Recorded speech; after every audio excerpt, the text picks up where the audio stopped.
Hi, I'm Christopher Warnock of Renaissance Astrology, and today I want to talk about the launch of our newest book, De Quindecim Stellis, the comprehensive translations of Hermes on the 15 fixed stars. Okay, this is just out, hot off the presses, so to speak, and it's really very exciting. This is an extremely important astrological magic text. This is the key source for fixed star magic. So if you want to make authentic fixed star talismans, you really have to use Hermes on the 15 fixed stars. So this is a book that circulated in manuscript in the Middle Ages and Renaissance, and there was lots of variations. Okay, so there was basically four major variant manuscripts, known as the Quadripertitus, the Tabula, the Liber Thebit, and the Liber Enoch. All these have very interesting variations, and all of them are included in our comprehensive translations. In addition, there's also medieval and Renaissance sources that are derived from Quindecim Stellis, including Marsilio Ficino and Cornelius Agrippa. So all of these variants had the same 15 fixed stars, known as the Behenian fixed stars. There's a slight variation, but basically the same list of fixed stars, sometimes in different order. And they included a listing of the stars, their stones, their gemstones and minerals, their herbs, and their sigils, and then the images, all of which were used for making talismans. In addition, all the variants include electional instructions for making fixed star talismans. Some sources even include the natal signification of the fixed stars, which are often very, very different from the talismanic uses. So our comprehensive translation includes all these, like I said, four variants, the medieval and Renaissance sources derived from them, and also includes 7 different sets of fixed star sigils. I have to say I just really love these. Just some gorgeous, you can just see here the sigils, lots of different ones. This is probably one of my favorite things about our translation is it's got all these amazing different, just really gorgeous, incredible sigils in them. So that's exciting. The other thing that we've included too is you can see on the front here, there's one of them are these fixed star sketches by Nigel Jackson, and then here's some more in the back here.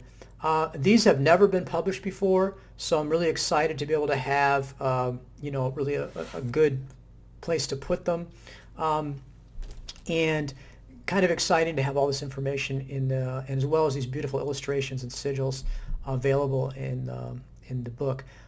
So the translator, Regulus Hess, did a great job on translation. All sorts of footnotes. There's like 300 footnotes. Extensive scholarly background. Really gives you all the lowdown on the texts, the origin of the text, comparisons, all sorts of detail about the herbs and stones and things like that. All there, very scholarly, very useful. Also includes my practical commentary on Quindecim Stellis, sort of distilled from 30 years of my practice, and looking at the fixed stars and thinking about issues. In particular, how do we as serious practitioners approach these texts? How do we look at these texts? How do we interpret them? And then also, how do we use them to actually make talismans? So very exciting. I'm very happy to have this book coming out. It's available, as I said, I'm just showing the paperback version. This is the paperback version. It's available as a paperback on Amazon and also directly from Lulu, and then also as a Kindle ebook. And then we also have these really cool, this is a hardcover edition. And what's cool about these is these are individually printed, and then they all have a special, let me just flip over here, as you can see, a dedication page. And so you can have your name here or the name of the recipient, and then you can choose which fixed star you want, and then we have the image of the fixed star either by Nigel Jackson or Robert Place then in your book. So really cool, lots of different versions of it, lots of kind of excitement about that. You can see the links on the YouTube page to the website, and then there's a complete explanation of the various types and then links to each of the different, we can go to Amazon, whatever you want to do that. So lots of different ways to get the book. So let me talk a little bit about Quindecim Stellis. As I said, this circulated in manuscript in the Middle Ages is when we first sort of catch sight of it. The origin is lost in the mist of time. It's really not clear when these when these manuscripts came about, what the origin is, the relationship necessarily between the variants. possibly as early as the 1st century AD would have been the original, source. It's similar to other texts attributed to Hermes, like Quindecim. This is probably part of what's called the technical Hermetica, as opposed to the philosophical Hermetica that's included in the Corpus Hermeticum. These are actual books of magic and astrology. It also is very similar to a lot of other books called lapidaries, which give the examples of the properties of minerals and gems, the magical use of them and the magical properties of them. What's different about Quindecim Stellis is that, yes, it gives a lot of information about the properties of the stones, but it's very explicitly astrological. It's very much formulated to be able to say, okay, these are the astrological conditions that you want to make the talismans under, and gives you lots of more information about how to make the talismans, and other than just say, okay, this stone causes courage or something like that. Lots more detail, lots more practical use. This is definitely an advanced text. It's not for beginners. You're not going to be able to just pick this up with no knowledge of astrology or just knowing modern astrology and being able to make talismans with it. I would recommend my fixed star, sign, and constellation magic book. And again, there's a link to that on the YouTube page. Or if you're really serious, you should take my astrological magic course.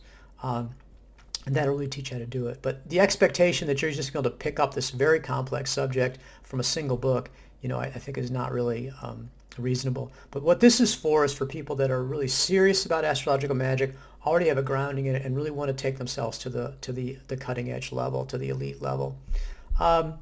So I think that when we're looking at this sort of format where you've got multiple variants, you've got lots of different manuscripts, the automatic question is going to be, well, which is the best? And that's I think a problematic approach. That's often, I think, comes out of ego. I mean, obviously mine, the one I like the best, is the best, for everybody, as opposed to just being my preference. The other problem is, I think, is sort of this sort of unconscious use of the scientific approach, which is there's only one right answer, but of course in science it's constantly changing. Butter is good for you, butter is bad for you, salt is good, salt is bad, a study shows. I mean, they claim to have one answer, but it's constantly in flux. So you kind of wonder about whether there really is one answer or not. I discussed this in detail in my commentary, and I also have a separate video that I just posted not too long ago talking about the problems with using the academic approach as guides for practitioners. Now, I'm not saying the academic approach is wrong. I'm just saying that if you're a practitioner and you're interested in actually making talismans, that an academic approach, which is very much not about making talismans, and in fact the official view of academia is that magic and astrology don't work, they don't exist. So that's kind of a problem if you're actually convinced that it does work and you want to know how to do it. But one of the key problems with embracing this sort of academic approach is that the focus there is going to be on finding the, quote, original source. And the reason you do that is because this is fictional. Okay? So astrology and magic books were made up of someone's imagination. They thought them up out of thin air. I mean, there's nothing to it, so it had to be completely made up. It's fictional. And they wrote it down. So what you have to do if you want to find anything about this is you're going to have to find that original source, because that's the only source of it. It's not as if you can go out and find it. Like, for example, if it's a novel, you're not going to be able to find out about the characters anywhere else because they never really existed. And so that's the assumption, is that this is, again, they're not unspoken assumptions. This is false, and we need the original author, and that's going to be the best. That, I think, is, again, the wrong approach. A better approach, I think, and fits more appropriately with what we're doing, is what I call the cookbook approach.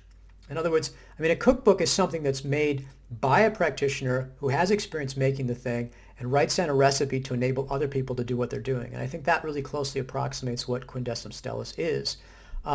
So if you were to say, oh, no, you can't make the recipe from the 1975 Joe cooking, that just doesn't work, you have to use the original 1931 edition, then you can say, what? That doesn't make any sense at all. This is a cookbook. And in fact, say, hey, the 1975 one is better because they had 40 years to figure out, to work with it and come up with better ingredients and actually make it better. So it's actually better because there's something more than just the original author. Pancakes are not fictional. They really exist. You can make them, you can vary them, you can understand the principles of them, and you don't have to rely on the cookbook maker as the sole source of information about it. It's actually there just to help you get started. Once you really understand how pancakes work, you don't even need the recipe book anymore. If you're a real genius chef, like my wife, she never uses a cookbook at all, never uses recipes. It's kind of funny because, so in other words, going to an academic for advice about how to actually practice astrology and magic is like going to a pancake expert who's never made a pancake, never eaten a pancake, never actually seen a pancake, and actually thinks that pancakes don't exist. So this is not somebody who's likely to be able to give you very useful advice about how to actually make pancakes or how to work with them. So again, nothing wrong with the academic approach, but not really the approach that we want to take as practitioners. So what this does is, we have a real basic problem if we were going to try to figure out what the original source of Quindecim Stellis is, because we have no conclusive evidence. So that's perfect for argument. I mean, if you want to get on social media, you could argue about it endlessly, and you'd never be able to settle that question because there simply isn't enough information. But we don't need to know that. Again, these are recipes. These are practical exercises on how to actually make talismans that really exist. So the way I prefer to look at it, like I said, is like a cookbook, and having multiple variants. It's like having 15 different pancake recipes. You can try all the different ones. We can see if they work. In fact, most of them do work, and they are a valid way of approaching it. Another way to think about it is that by having multiple variants, we've expanded our palette. So it's like an artist who, instead of only being able to work with one color, now has, 6, 7, 8 different colors that you can work with now, and variants and things you can work with. So rather than getting upset about it and feeling like you have to argue about it and that your preference is going to have to beat everyone over the head and will have to in order to prevail, well, we've got a lot of exciting options. And like I said, those sigils are great. I mean, I like all of them. I see no problem with using any of those sigils. And I think someone who's arguing about this being the best sigil or not for everybody is really missing the point. It's best for you because that's your preference. But it's perfectly okay for anyone to use any of those sigil sets they want to. They're coming from traditional sources. They're authentic. They're associated with these texts. They're perfectly usable and obviously have been used in the past by magical practitioners. So I think what's exciting about this book is that, the typical marketing hype for esoteric books is that this is the best because it's the original, it's the best source. I think this is the best because what it's doing is giving us such a wide range of choices to choose from. And it doesn't invalidate the fact that there's even more manuscripts out there or invalidate the work that other people have been doing as far as their research. That's fine. If you think this particular gemstone is associated with this particular fixed star, go ahead and use that. That's fine. It's coming from a source. That's perfectly valid. But don't think that that's because of your preference that that's right and that's true for everybody. Something you can use for yourself, but you don't need to be arguing about it or trying to force other people or insisting that that's the proper way to go. In fact, everybody can choose their preference from these sources and still stay within the tradition. Again, the other marketing hype is the idea that, this also is revolutionary. So that the new text, it shows everything you know is wrong and you got to change everything the way I do it. What I was really struck by, because I focused on using the Tabula, which is a much smaller source, which less information. Other sources in here, like the Quadripertitus, are much more voluminous and have more information. But that didn't overthrow the work that I'd done with the Tabula because I was able to see through that and see the essence of it. All of these sources work within the essential framework of Quindecim Stellis. So there's variations, but nevertheless the essence is similar. So again, that's what I felt like, is that in getting more sources, I realized that I had deepened my understanding rather than overthrowing it by having to go with any particular source. So I think definitely if you're serious about astrological magic and you want to have the cutting edge source on the fixed stars, you definitely need to get our comprehensive translations of De Quindecim Stellis. But what it's going to do is not overthrow what you've been doing before or tell you the best source, but it's going to massively expand your choices and a wider palette and allow you to find the source and the methodology of the fixed stars that resonates for you. So I think this is very exciting. Like I said, definitely a key source, something for you to work with, and something for you to find the path that really resonates for you. So check out the links on the webpage and definitely get a copy, whether it's paperback or Kindle or the really cool, unique hardcover editions of our new translation of Quindecim Stellis, the comprehensive translations of Hermes on the 15 fixed stars.